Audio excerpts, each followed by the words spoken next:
पिछले दिनों ना बिहार में चुनाव तो किसी एक पार्टी ने ना सैनिटरी पैड्स बांटे। पैड्स पे अंदर अपने नेता की फोटो लगा दी and that is not safe. उन दिनों जो लड़कियों के मूड स्विंग्स होते हैं, छोटी प्रॉब्लम नहीं है, लड़कों के लिए इरिटेटिंग हो जाते हैं, गुस्सा भी सहना पड़ता है। पीरियड सिर्फ 5 दिन नहीं होते, पूरे महीने होते हैं। ये लड़के नहीं समझ सकते। लेडीज के बॉडी में हार्मोन्स बहुत फ्लक्चुएट कर रहे हैं, ये उनके कंट्रोल में नहीं होता।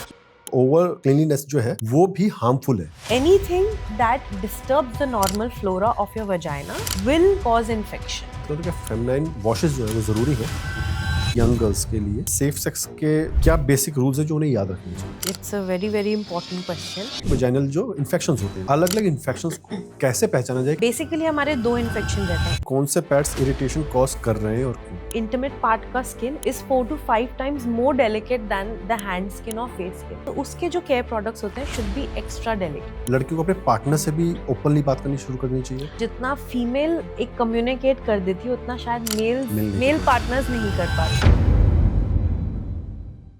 नमस्कार वॉरियर्स, स्वागत है आपका फिर से 100 सैनिटरी टॉक में।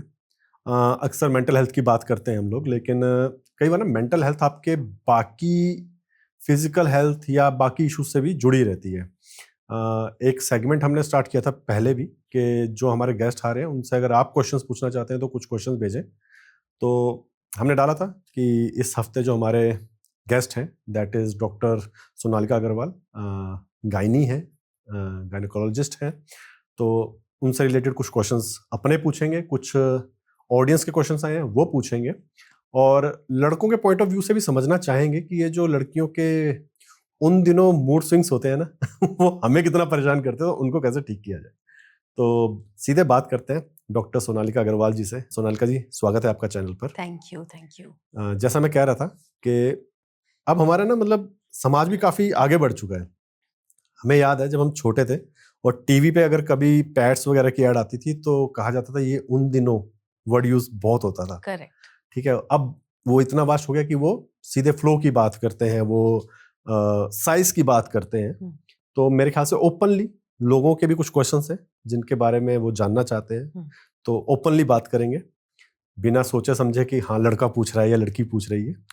और जैसा मैंने कहा, सबसे पहले लड़कों की ही प्रॉब्लम सॉल्व कर देते हैं कि उन दिनों जो लड़कियों के मूड स्विंग्स होते हैं वो इतने लड़कों के लिए इरिटेटिंग हो जाते हैं बेचारों को, और गुस्सा भी सहना पड़ता है सब कुछ। लेकिन ये एक, मेरे हिसाब से ये एक कोई सिर्फ छोटी प्रॉब्लम नहीं है। ये लड़कियां किस स्थिति से उस टाइम गुजर रही हैं उसके मद्देनजर अगर देखा जाए तो ये कुछ भी नहीं है उनको हैंडल करना। तो इस पे अगर आप रोशनी डालना चाहें तो ये बिल्कुल सही है कि आजकल हम बहुत आगे बढ़ गए हैं और उस हिसाब से हमें सिर्फ अपना फिजिकल आउटलुक नहीं, मेंटल आउटलुक भी चेंज करना चाहिए। तो जैसे आपने बात करी कि मूड स्विंग्स होते हैं उन दिनों का, उन दिनों मतलब हम पीरियड्स की बात कर रहे हैं, और पीरियड सिर्फ 5 दिन नहीं होते, पूरे महीने होते हैं। जो साइकिल हार्मोन की ऊपर नीचे होती है वो एक फीमेल को ही पता होता है कि आज क्या हो रहा है, कैसे। ये लड़के नहीं समझ सकते। तो बेसिकली हम मूड स्विंग्स उनकी बात करते हैं जब उनके लेडीज के बॉडी में हार्मोन्स बहुत फ्लक्चुएट कर रहे होते हैं। ये उनके कंट्रोल में नहीं होता कि उनको गुस्सा आ रहा है या स्वीट क्रेविंग हो रही है। These are all the hormones speaking. So in these cases, as a male partner, you can be very understanding कि उसकी conscious attitude नहीं है. This is something that her body is making her do. Sometimes when you have work stress, males का, तो वो आपसे कैसे irritating बात करते हैं, you know, they are angry. Similarly, women के उसमें भी जब उनके hormones ऊपर नीचे होते हैं, subconsciously they are angry, they are sweating, they are irritated, they want sweets. This is all a body responding in form of their emotions. So अगर ये मेल समझे तो आई थिंक वो पीरियड वुमेन के लिए भी आसान हो जाएगा और फैमिली के लिए भी आसान हो जाएगा। स्वीट्स की बात करी, कई लोग तो स्पाइसी ढूंढती हैं उस टाइम पे। करेक्ट। हम सब ने सहा है वो चीज। और एक ना आजकल लड़कियों के पॉइंट ऑफ व्यू से देखा जाए तो कई चीजें एडवांस आई, टेक्नोलॉजी आई, तो साथ में एप्स आने लगी जो पीरियड्स को ट्रैक करती हैं। करेक्ट। लेकिन क्या ये जो पीरियड ट्रैकिंग एप्स हैं वो रिलायबल हैं भी, या फिर ये सिर्फ एक मिथ है कि हाँ यार ये चीजें कंट्रोल करेंगी? नहीं, बिल्कुल पीरियड ट्रैकिंग एप्स अच्छी हैं। वो आपको ट्रैक कराती हैं कि पीरियड इस दिन हो सकता है, लेकिन हम ये नहीं बोलते इसी दिन हुआ तो ठीक है, नहीं हुआ तो अब नॉर्मल है। वो एक रेंज रहती है, उसके आगे पीछे अगर हुआ तो ठीक है, तो ट्रैकिंग के लिए ठीक है, लेकिन वो ये नहीं बता सकती आप अच्छे से फर्टाइल हो या आप बेबी पैदा नहीं कर सकते। So they are good for tracking, लेकिन वो इतने एक्सपर्ट नहीं होते जितने आपको एक गायनेकोलॉजिस्ट बता सकती है। मतलब कि उनके बेस पे आप एक अपनी रिपोर्ट ना बना ले। नहीं बना सकते, उसके बेसिस पर आप बस अपना पैटर्न फिक्स कर सकते हो कि मेरी साइकिल ऐसे होती है, बिकॉज इट्स अ मशीन। तो वो आपको 14th डे ही अलार्म दे देगी कि हमारा ये मतलब आपके पीरियड आने चाहिए, बट ऐसा जरूरी नहीं होता। बहुत हार्मोन फैक्टर्स होते हैं, स्ट्रेस, अगर आप कहीं लॉन्ग ट्रैवल कर रहे हो, आपका एनवायरनमेंट चेंज हुआ है, तो साइकिल्स थोड़ी सी डिफरेंट हो जाती हैं, तो आगे पीछे 4-5 दिन इज ओके। और क्या यंग विमेन जो होती हैं वो सच में उनको एनुअली हेल्थ चेकअप्स करवाने चाहिए, जरूरत है? और अगर हाँ तो फिर ये कौन कौन से टेस्ट उनको एक्चुअल में करवाने चाहिए? सो अगर हम 16 to 20 एज ग्रुप की बात करें, उन बच्चों के लिए हम कंप्लीट ब्लड काउंट बोलते हैं। कभी कभी थायराइड के इश्यूज उनको होते हैं, तो थायराइड चेक बोलते हैं। For that age group HPV vaccination is very important, लेकिन अल्ट्रासाउंड और ब्रेस्ट एग्जामिनेशन इतना जरूरी नहीं होता। अब आए अगर हम 20 से 30 साल की बात करें, उसमें पैप्समियर इंपॉर्टेंट हो जाता है। HPV वैक्सीन उन लोगों को भी लगानी चाहिए। लाइफस्टाइल डिसऑर्डर्स आजकल पहले आ गए हैं, जैसे डायबिटीज है, PCOS है, तो एक लिपिड प्रोफाइल उनके लिए जरूरी है। विटामिन D लेवल जरूरी है। काफी लेडीज या इंडियन पॉपुलेशन में विटामिन D, B12 कम रहता है, तो ऐसे चेकअप्स हो सकते हैं। अलोंग विद दैट, अगर उनको कोई पीरियड में डिसऑर्डर्स हैं, साइकिल्स इरेगुलर हैं, तो हमें एक अल्ट्रासाउंड भी कराना चाहिए, और फिर उसके बाद सेल्फ ब्रेस्ट एग्जामिनेशन भी करना चाहिए। अगर हम 30 से 35 इयर्स की बात करें, इन दैट एज ग्रुप हमें लाइफस्टाइल जैसे PCOS वगैरह आता है, तो उसके लिए हमें लिपिड प्रोफाइल कराना चाहिए, complete blood count, thyroid profile, Pap smear and ultrasound अगर कोई प्रॉब्लम है तो। ओके। और आजकल ना लोग अपने आप से ही सप्लीमेंट लेना शुरू कर देते हैं, तो क्या गर्ल्स के लिए सप्लीमेंट खुद से लेना सही है या एक सलाह जरूरी है उससे पहले? सप्लीमेंट्स ओवर द काउंटर होते हैं, तो वो पैरासिटामोल कैसा सेफ होता है, वी कैन टेक, लेकिन वो हमें क्यों ले रहे हैं हमको नहीं पता, दर्द है तो ले लिया। सिमिलरली अगर हम सप्लीमेंट्स ओवर द काउंटर लेते हैं, तो जरूरी नहीं है वो हमारी हेल्थ प्रॉब्लम्स को ठीक करे। ज्यादा सप्लीमेंट लेने से भी हमारी बॉडी वीक हो जाती है कुछ कुछ। सो अगर वो प्रॉब्लम स्पेसिफिक है तो आप ले सकते हो अंडर कंसल्टेशन, बट बहुत लॉन्ग टर्म के लिए लेना इज हार्मफुल। और अगर हम बात करें ना, तो आजकल जनरेशन्स में ना एक क्लीननेस और हाइजीन का बड़ा एक पीछे पड़ गए हैं कि हाँ भाई हाइजीन होनी चाहिए, लेकिन कहा जाता है कि ओवर क्लीनलीनेस जो है वो भी हार्मफुल है, तो क्या ये सच बात है? See I will tell you one basic rule. जो हमारा एक फीमेल का वजाइनल कैनाल रहता है, इट्स लाइक अ ट्यूब। उसमें एक अपना ही एनवायरनमेंट रहता है, जैसे हमारे गट का कैसा एनवायरनमेंट रहता है, it is a specific environment. उसमें अच्छे बैक्टीरियाज होते हैं जो उसके pH को मेंटेन करते हैं। सिमिलरली वजाइना में भी कुछ ऐसे बैक्टीरियाज रहते हैं, नेमली लैक्टोबैसिलस बोलते हैं, जो उसके pH को मेंटेन करते हैं। कोई भी चीज अगर आपने उसे ओवर क्लीन किया, या कोई भी सोप से ओवर स्क्रब किया, या फिर फ्रैगनेंटेड वजाइनल वॉशेस आते हैं, फ्रैगनेंटेड वाइप्स आते हैं, या आपने उसे कुछ भी तरह से हैम्पर किया, तो वो गुड बैक्टीरियाज खत्म होकर pH खराब करेंगे, और pH खराब जैसे ही हुआ तो बैड बैक्टीरियाज आकर उसमें इन्फेक्शन स्टार्ट कर देंगे। So anything that disturbs the normal flora of your vagina will cause infection. That is the basic rule. तो जब आप वॉशेस की बात करें तो क्या फेमिनाइन वॉशेस जो है वो जरूरी है? गायनेक पॉइंट ऑफ व्यू से तो जरूरी नहीं है, बिल्कुल भी जरूरी नहीं। Actually they are not recommended. Vagina में सिर्फ प्लेन वाटर से और नॉन फ्रैगनेंटेड सोप से और कॉटन वेयर से अगर आप उसे उस तरह से रखें, तो I think the hygiene will be very good. And what about intimate wipes, वो यूजफुल है? इंटीमेट वाइप्स बेसिकली अगर नॉन फ्रैगनेंटेड है, उसमें सोप कंटेंट कम है, तो they are okay, but chronic use नहीं करना चाहिए। वंस इन अ वाइल कर दिया, बट आजकल यंग गर्ल्स हर दिन यूज करते हैं, that is wrong, absolutely wrong.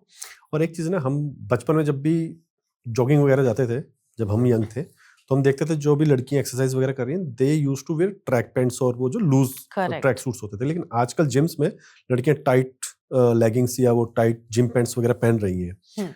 अब ऐसे में कहा जाता है कि ये वजाइनल एनवायरनमेंट को खराब कर रही है, तो ये फैक्ट है या? Yes, this is actually a fact. और जनरली पेशेंट समझते हैं कि वहाँ कुछ इन्फेक्शन हुआ, इसके लिए उनको इरिटेशन हो रही है, इचिंग हो रही है, बट एक्चुअल जो अननोन कॉजेज हैं वो टाइट अंडरवेयर्स या टाइट अंडरगारमेंट्स या टाइट पैंट्स से होता है। So basically vagina needs breathing, it is an organ which needs to breathe also. So अगर हम उसे एक टाइट क्लोथिंग से बांध देंगे तो वो बैक्टीरिया, वहीं जो बैड बैक्टीरिया दिन में इकट्ठे होते हैं वो वहां ओवरग्रो करेंगे, बिकॉज वहां मॉइस्चर ट्रैप हो गया है और हीटेड एनवायरनमेंट क्रिएट हो गया। तो हम वार्मथ और मॉइस्चर से बचते हैं अगर हम उसे एयरी रखें, लूज कॉटन गारमेंट्स पहने, पैंट्स पहने, तो हम काफी हद तक इन्फेक्शंस वहां प्रिवेंट कर सकते हैं। तो जो लोग जिम वेयर या टाइट गारमेंट्स पहनते हैं उनको जनरली उस एरिया में या तो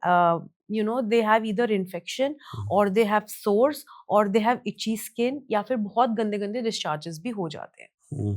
अब बात करते हैं, आजकल ना हर घर में डॉक्टर्स बैठे हुए हैं, है ना? मतलब कि कोई बुखार हुआ तो कहते हैं अरे ये दवाई खा ले, है ना, डोलो ले ले, पैरासिटामोल ले ले, ये नहीं देखते किस टाइप का बुखार है। ऐसे ही आपकी जो अलग प्रॉब्लम्स जो लड़कियों की, यानी कि वजाइनल जो इन्फेक्शंस होते हैं वो अलग अलग हो सकते हैं, लेकिन कई बार घर पे ही लोग डॉक्टर बन जाते हैं। Correct. लेकिन अलग अलग इन्फेक्शंस को कैसे पहचाना जाए कि नहीं, हर किसी का इन्फेक्शन एक जैसा नहीं हो सकता? Correct. So the best thing is actually girls should be educated. उनको अपने गायनेक से मिलना चाहिए और पूछना चाहिए कि मैडम अगर ये डिस्चार्ज है तो हम क्या करें।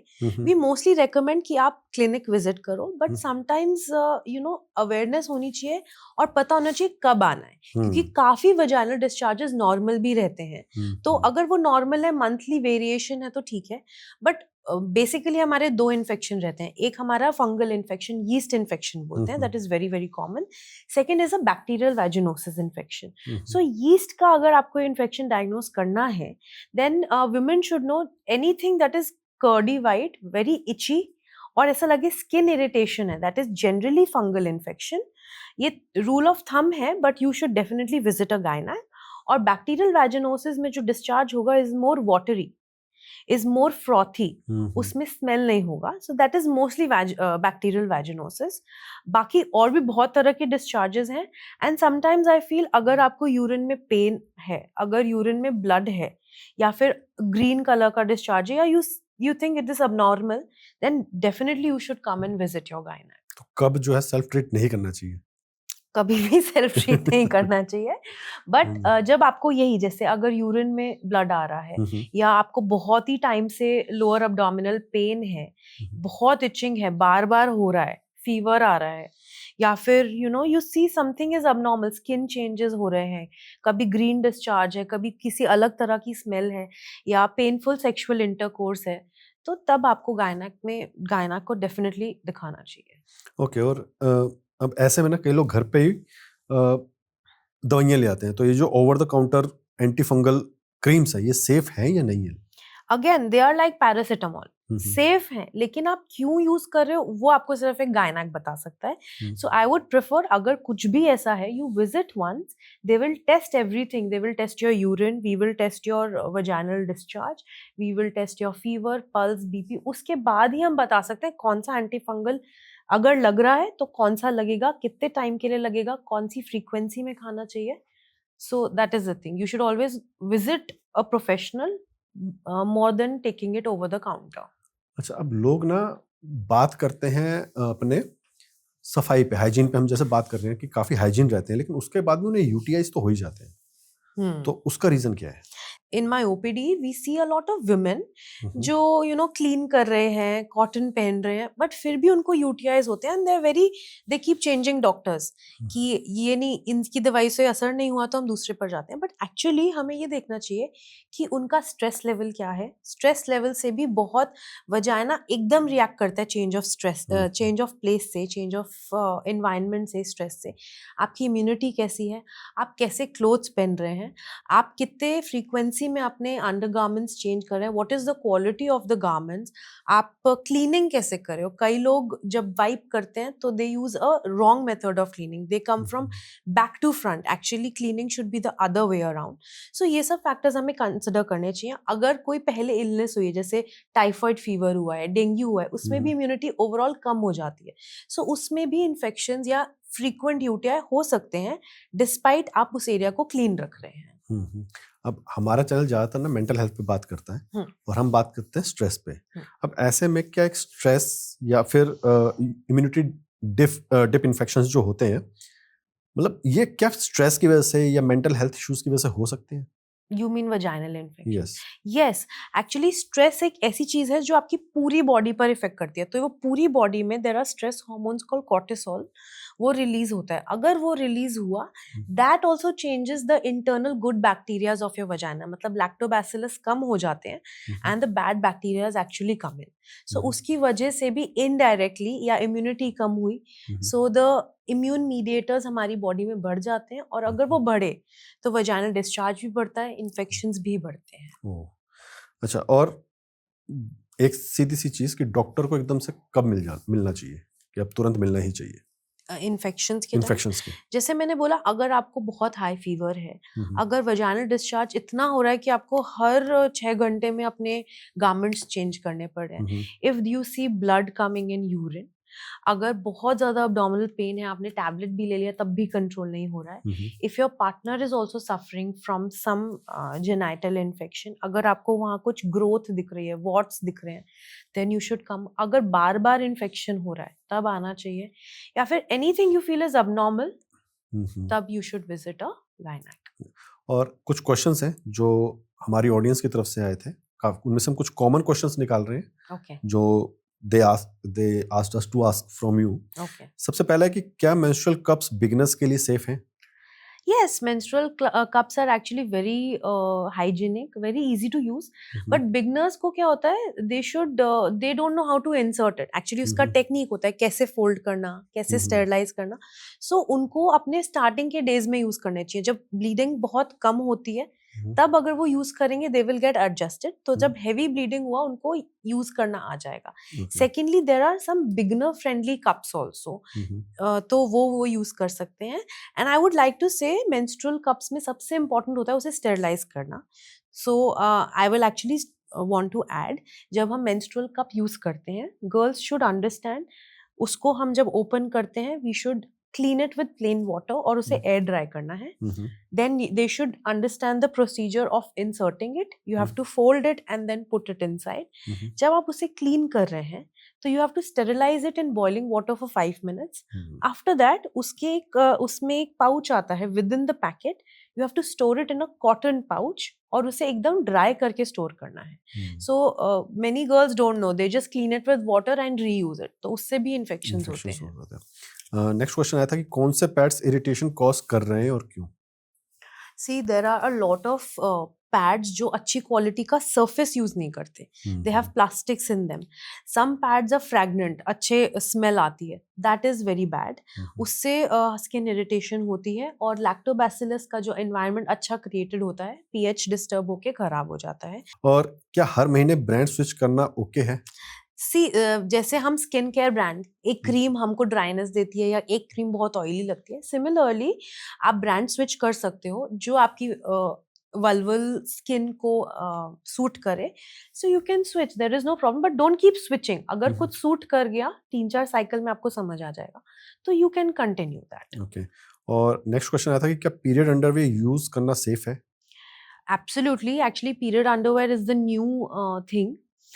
It is very comfortable for a women, but उसका एक डिसएडवांटेज ये है कि जब हेवी फ्लो होता है तो वो इतना कंट्रोल नहीं कर सकते. तो इट्स गुड कि आपको जब स्पॉटिंग हो रही है पीरियड्स के स्टार्टिंग में और लास्ट में, that is good. And secondly, उसका भी एक हाइजीन तरीका होता है, उसको हमें कोल्ड वाटर से धोना होता है. And when you wash it with cold water, आपको उसे सन ड्राई करना है, क्योंकि सन में नेचुरल डिसइंफेक्टेंट्स रहते हैं. Once it's completely dry, you have to fold it and you can keep it in a dry drawer with your undergarment. So उसे कुछ स्पेशल जगह पर नहीं रखना होता. It should be just dry. अब कई बार ना लड़कियों के लाइफस्टाइल चेंज होते हैं, हम्म। दे स्विच प्लेसेस या कुछ भी, तो उसके साथ क्या फ्लो भी बदलता है?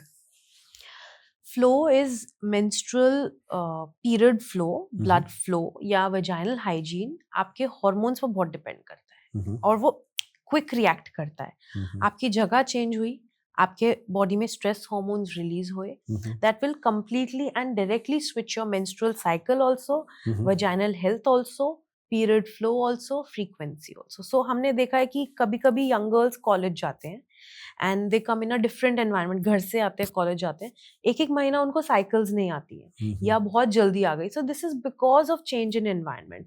एग्जाम स्ट्रेस, एग्जाम के टाइम पर पीरियड्स नहीं आ रहे या बहुत पेनफुल आ रहे हैं, this is also because of change in environment, stress levels, immunity, everything. और एक क्वेश्चन जो हमारे सबसे ज्यादा आया था वो ये है कि पीरियड प्रोडक्ट्स को हाइजीनिकली कैसे स्टोर करें? Okay, so pads. सो पैड्स को हम उसी जिस पैकेट में आता है उसी में स्टोर करना है। डोंट ओपन इट, जब आप यूज कर रहे हैं तभी उसका स्टिकर निकाल के यूज करना है। काफी गर्ल्स उसको पूरा पूरा दिन लगाते हैं। No, absolutely no. They have a surface made of plastic, a lot of them. तो आपको उसे 4 से 6 घंटे में डिस्पोज ऑफ करना है, चाहे उसमें ब्लड फ्लो आया हो चाहे नहीं आया हो। Please use unscented pads and cotton material. आजकल बहुत ऑर्गेनिक मटेरियल के पैड्स आ गए हैं which are very skin friendly. Actually I should tell you कि जो हमारा नॉर्मल हैंड का या फेस का स्किन रहता है, वल्वा का स्किन मतलब इंटीमेट पार्ट का skin is 4 to 5 times more delicate than the hand skin और फेस स्किन। सो उसके जो केयर प्रोडक्ट्स होते हैं should be extra delicate. So that is for pad. And when you throw the pad it should be wrapped in a paper and preferably उसे plastic में नहीं throw करना चाहिए। Wrap it in a paper and then throw it in a dustbin. Second, if we come for menstrual cups, मैंने आपको बताया जब हम उसे निकालते हैं तो हमें उसे पहले वॉश करना है नॉर्मल पानी से, ड्राई करना है, यूज के टाइम पर फोल्ड करके इंसर्ट करके निकाल के उसे 5 मिनट स्टेरलाइज करना है, ड्राई करना है and store it in a cotton pouch. अगर हम पैंटीज की बात करें, after usage we have again you have to change it after 6 to 8 hours, wash it with clean water, sun dry it and store it in a drawer या फिर cupboard जिसमें moisture ना हो। So anything you have to keep everything dry and clean. That's how it should be stored. और एक problem ना जो लड़कों को भी होती है, वो सिर्फ लड़कियों के लिए नहीं है, लेकिन हाँ लड़कियों के पॉइंट ऑफ व्यू से मैं पूछ रहा हूँ कि स्विमिंग पूल्स में ना क्लोरीन वगैरह बहुत हाई लेवल पे यूज होता है और उसकी वजह से इन्फेक्शंस होते हैं। तो अब ऐसे में क्या पूल क्लोराइन इन्फेक्शन जो है वो लड़कियों को वजाइनल इन्फेक्शन करता है या नहीं? Actually chlorine is a disinfectant, तो वो उल्टा काम करता है। बट स्विमिंग से रिलेटेड इन्फेक्शंस क्यों होते हैं? बिकॉज जब आप स्विम करते हो so that area has moisture, पानी है। कभी कभी स्विम के बाद भी we are sitting along the pool side, तो वो मॉइस्चर जब एक्यूमुलेट होता है और आप उसको नहाने के टाइम पर उस एरिया को ड्राई नहीं करते हो, तो because of the moisture again वही कहानी है, बैक्टीरिया वहां इकट्ठा होता है, good bacterias die and then same infections happen. अब कुछ क्वेश्चंस सेक्सुअल लाइफ के पॉइंट ऑफ व्यू से पूछना चाहूंगा कि सबसे पहले तो क्या कॉन्ट्रासेप्टिव पिल्स जो हैं वो फ्यूचर इंटरफर्टिलिटी को का रीजन बन सकती है? नहीं, ऐसा तो नहीं होता। उसमें बहुत ही क्या कहते हैं मेजर्ड कॉन्सेंट्रेशन रहता है ईस्ट्रोजन और प्रोजेस्टेरॉन का, तो वो फ्यूचर फर्टिलिटी नहीं कॉज करते, लेकिन हम उनका लॉन्ग टर्म यूसेज नहीं करते। I have seen ladies using contraceptive pills for 2 to 3 years.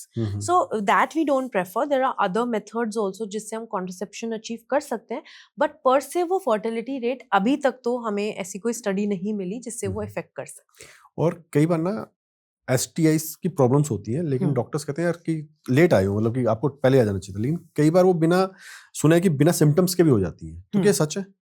Sometimes STIs का हम कुछ हमारे माइक्रो ऑर्गेनिजम्स रहते हैं जिनका लेटेंट पीरियड रहता है, मतलब वो आपकी बॉडी में है लेकिन वो सिम्टम्स नहीं दे रहे हैं। जैसे हमारा वायरल इन्फेक्शन रहता है, वो आपकी बॉडी में 5 दिन पहले आ जाता है, उसके बाद सिम्टम्स होते हैं। तो similarly there are certain micro organisms जो STI कॉज करते हैं, लेकिन उनका बहुत बहुत टाइम तक latent phase, sometime years and years they have latent phase, तो कोई सिम्टम नहीं आएगा but they are in your body.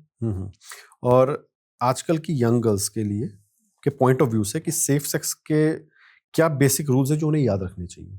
It's a very very important question. Hmm, तो जो यंग गर्ल्स आती हैं, एक तो वो यंग गर्ल्स की अभी एज ग्रुप पहले थोड़ी अर्ली शिफ्ट हो गई है। बिल्कुल। So first I want to tell that consent, that is most important. You have a full right to say no. If hmm, you are feeling uncomfortable, you can say no. Second, सिर्फ physical protection in the form of condom, that can prevent STI. बाकी STI prevention बहुत difficult है। सिर्फ condom use, मतलब condom use करने से transmitted diseases prevent हो सकती हैं। हम्म, So very important, every male partner should use a physical protection. Hmm, third, अगर आपको कॉन्ट्रसेप्टिव यूज करने हैं फॉर अ फीमेल, तो वो हर एज ग्रुप में अलग अलग होते हैं। You should visit your gynaec before deciding कौन सा कॉन्ट्रसेप्टिव इज यूज करना यूज करना चाहिए। है। And then secondly, after the sexual act you hmm, should go pass urine within 30 to 40 minutes, तो हम्म, उससे हम urinary tract infections बहुत सारे prevent कर सकते हैं। हम्म, Second, do not wash your intimate part very rigorously, उसे हम्म, scrub नहीं करना है after the intercourse, and you don't have to wash it, you just have to go pee. Hmm, Next morning when you're taking a bath, just clean it with plain water, and the skin, not inside, that should be cleaned with a mild fragrant soap या without fragrance soap, hmm. and it should be dry. और यही STIs पे जब हम बात करें तो लड़कियों को अपने पार्टनर से भी ओपनली बात करनी शुरू कर देनी चाहिए। बिल्कुल, एक्चुअली मैंने देखा है कि जितना फीमेल एक कम्युनिकेट कर देती है उतना शायद मिल नहीं कर मेल पाते। पार्टनर्स नहीं कर पाते। बिल्कुल। We see husbands very shy when they come to the clinic. So now it's high time कि अब दोनों को ओपनली डिस्कस करना चाहिए, बिकॉज समटाइम्स मेल्स भी कुछ कुछ चीजें अंदर रख के बैठते हैं जो एक्चुअली उनको बॉदर कर रही है। तो I think from there and also communication should be better, and females को भी थोड़ा अंडरस्टैंडिंग रहना चाहिए कि हमारे मेल पार्टनर को भी कुछ चीजें बॉदर कर रही होंगी। So they should sit and talk about it.